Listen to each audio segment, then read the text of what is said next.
Today we're going to talk about the mole and molar mass. But first, let's do a little bit of review. Let's talk about the atom. The atom is the smallest unit of matter that has the properties of a chemical element.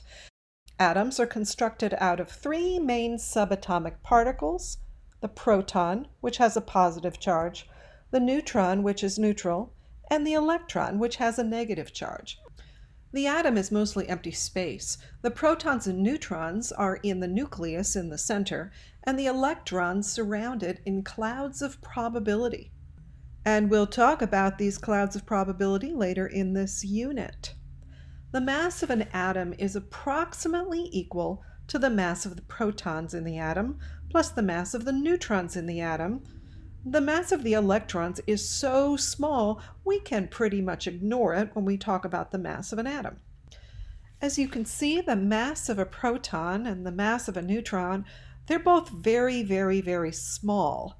The mass of an electron is even smaller than that. Since we don't want to deal with numbers that look like this all the time, in order to make calculations easier, we use atomic mass units, abbreviated AMU. One atomic mass unit is approximately the mass of a proton or a neutron. It's not exact because of things like nuclear binding energy, but it's good enough for everyday use in chemistry. If we want to know the atomic mass of an atom, one way we can estimate this is by adding up the masses of the protons and neutrons. For example, if we want to know the approximate mass of a carbon atom, we can find the mass of 6 protons, add that to the mass of 6 neutrons, and get an atomic mass of 12. Now, it's a little more complicated than that, but we'll talk about that in the next lesson. Now, let's review molecular mass. We use the term molecular mass when we want to talk about the mass of a covalent compound. Remember, a covalent compound consists of atoms that are bound together into molecules by covalent bonds. That's the sharing of electrons. The mass of a molecule is the sum of the masses of the atoms that make it up in atomic mass units. To calculate the molecular mass, you're going to add up the average atomic masses for all of the atoms that make up the molecule. To find the average atomic masses, you go to the periodic table. Make sure you multiply each average atomic mass by the number of copies of it that are in the molecule. For example, look at carbon dioxide. Notice that there are 2 oxygen atoms in the carbon dioxide molecule. When we calculate our molecular mass, we have to account for both of these. Let's go through an example. What is the molecular mass of glucose? C6H12O6. Well, first, we'll look at the periodic table. Now, the mass of a carbon atom is 12.01 AMU. We have 6 of them, so we will multiply 6 times 12.01 to get 72.06 AMU. Next, we'll look for hydrogen. The mass of a hydrogen atom is 1.008 AMU.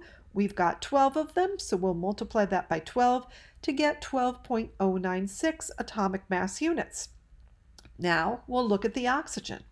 We have 6 of those, so we will multiply 6 times 16 to get 96 AMUs. We add all of those up to get the molecular mass of glucose, and we get 180.156 AMU. And we're typically going to round that up to 180.16. The numbers you report may also be a little different if you're doing operations on them and have to use significant figures. Now let's review formula mass. We use the term formula mass when we talk about ionic compounds. Ionic compounds consist of ions that are bound together by electrostatic attraction. We use the term formula mass rather than molecular mass because ionic compounds don't usually hang out as discrete molecules. They tend to form crystal lattices that contain multiple ions. The ions arrange themselves in such a way as to maximize the attractive forces and to minimize the repulsive forces. In any given ionic compound, the ions are always in the same ratio, no matter how big the crystal is. For example, in sodium chloride, there is always one sodium ion for each chloride ion. And we take this into account when we're talking about our formula units. A formula unit is the lowest whole number ratio of ions in an ionic compound. We use formula units for ions because working with a whole crystal lattice would not be very convenient, and formula units are very convenient when it comes to doing things like balancing chemical equations and working stoichiometry problems. To find the formula mass, we basically do the same thing we did to find the molecular mass. For example, let's take a look at sodium chloride. If we go to the periodic table, we find that the atomic mass of sodium is 22.99 atomic mass units, and we'll add that to the average atomic mass of a chlorine atom, 35.45 atomic mass units, so our formula mass is 58.44 atomic mass units. Which brings us to the mole. As you probably know, in chemistry, we don't generally deal with one or two atoms at a time. We deal with billions and billions of them. It would be very inconvenient to have to deal with those huge numbers every day. So, we use moles to help us. A mole is a unit of measure. It's equal to 6.022 times 10 to the 23rd of something. That something could be atoms, molecules, cats, marshmallows, etc. A mole is analogous to a pair, or a dozen, or a gross, or a ream. It's just a certain amount of stuff. 6.022 times 10 to the 23rd is also called Avogadro's number, named after this guy who came up with it. This number was chosen so that 1 mole of atoms is numerically equivalent to the average mass of 1 atom, but for a mole you express it in grams instead of atomic mass units. A carbon atom has an average atomic mass of 12.01 AMU. 1 mole of carbon atoms is going to have a mass of 12.01 grams, and you will find that this is very useful. Likewise, 1 mole of a compound is numerically equivalent to the molecular mass of that compound, but you express it in grams. To calculate the molar mass of a compound, or a formula mass for an ionic compound, first you look at the periodic table, and then you add up the masses of every atom in the compound, but instead of using atomic mass units as units, you're going to use grams. Let's do an example. We want to calculate the molar mass of calcium carbonate, CaCO3. One very important thing is you've got to make sure you count the number of atoms that are in the compound, and we see that we have 1 atom of calcium. From the periodic table, we see that the mass of a mole of it is 40.1 grams. We're going to multiply this by 1, and the total mass of the calcium we have is 40.1 grams per mole. Now let's go to the carbon. We see that we have 1 of those. From the periodic table, the mass of a mole in grams is 12.0 grams. We multiply that by the number of atoms, and that's 1. And we get 12.0 grams for every mole of carbon. Next we go to oxygen. We find that we have 3 of those in our formula. So when we go to the periodic table and find we have a mass of 16.0, we're going to multiply that by 3 and we get 40.8 grams per mole.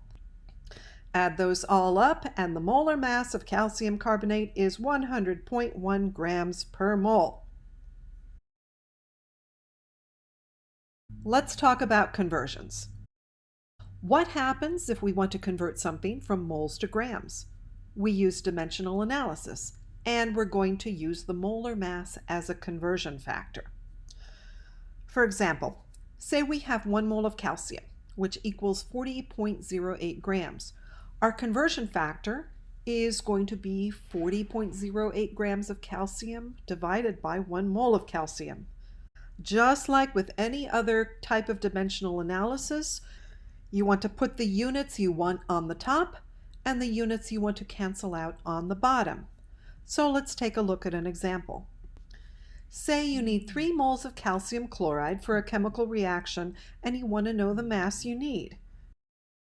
So we've been given 3 moles of calcium chloride and we need to find the mass of that. But in order to do this, we need to know the molar mass of calcium chloride so we can use this as a conversion factor. We go to our periodic table and find the average atomic masses of calcium and chlorine. We can change those to grams and find the molar mass. 1 mole of calcium has a mass of 40.08 grams. 2 moles of chloride is going to have 2 times 35.45 or 70.90 grams. Add those all up, and our molar mass of calcium chloride is 110.98 grams. Now let's use it as a conversion factor. We start out with 3 moles of calcium chloride, and we're going to multiply this by our conversion factor with our grams on the top and our moles on the bottom. We can see that the moles cancel out, and we are left with 332.94 grams. Now we can also convert from grams to moles, and again we do this by using dimensional analysis. The only thing that's different is that our conversion factor will be flipped the other way. We need to make sure the units that we want, moles, are in the numerator, and the units we want to cancel out, grams, are in the denominator. For example, if 1 mole of calcium equals 40.08 grams, this will be our conversion factor, with 1 mole in the top and 40.08 grams in the denominator. Here is an example. A certain reaction produces 2.81 grams of copper 2 hydroxide. Determine the number of moles produced in this reaction. Our given is 2.81 grams. We need to find the moles. Our strategy is to find the molar mass of copper 2 hydroxide and use this as a conversion factor. Okay, one of the things you need to pay attention to is notice that we have the hydroxide, the O and the H, in parentheses with the subscript of 2 right outside. That means we have 2 oxygens and 2 hydrogens in this particular compound. Let's calculate our molar mass. We have 1 mole of copper, that's going to be 1 times 63.55 grams. We have 2 moles of oxygen, that's going to be 2 times 16 equals 32 grams, and 2 moles of hydrogen, 2 times 1.008 is going to equal 2.016 grams. We add them all up, and our molar mass is 97.57 grams. We're going to use this as a conversion factor.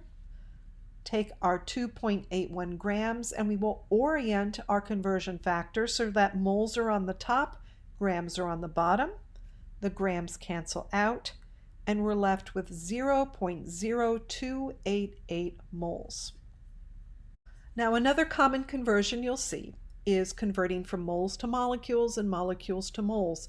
This is not something we routinely do in chemistry, but it does turn up on a lot of problems and tests. We can easily convert from moles to molecules or vice versa using Avogadro's number as a conversion factor. We just have to make sure to flip the conversion factor so that the numerator contains the units we want and the denominator contains the units we want to cancel. So here's an example. How many molecules of methane are there in 18 moles? So we are given 18 moles of methane. We need to find the number of molecules and we will use Avogadro's number as a conversion factor. We start with 18 moles of methane and then we're going to multiply it by this conversion factor with 6.02 times 10 to the 23rd molecules on the top and 1 mole on the bottom. As you notice, the moles cross out and we are left with 1.08 times 10 to the 25 molecules of methane. So let's summarize. Atoms consist of protons, neutrons, and electrons. Protons and neutrons have about the same mass, and so we don't have to deal with these really tiny numbers all the time. We use atomic mass units to make calculations easier. We define a proton and a neutron to each have a mass of 1 atomic mass unit. To find the mass of an atom, you can add up the masses of the protons and neutrons in the atoms. To find the molecular mass of a molecule, you add up the masses of all the atoms that make up the molecule, and the units are in atomic mass units.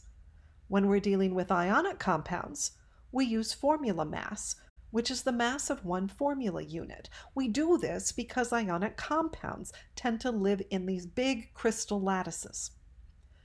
The calculations, however, look pretty similar to the ones we use for molecular mass. Now, to make it easier to connect the microscopic to the macroscopic, we use moles, where 1 mole is 6.022 times 10 to the 23rd of something. This is called Avogadro's number. The molar mass of an atom in grams is numerically equivalent to the atomic mass measured in atomic mass units. To find the molar mass of a molecule, we look at the periodic table, we add up the masses of every atom in the compound, but instead of using atomic mass units, we use grams.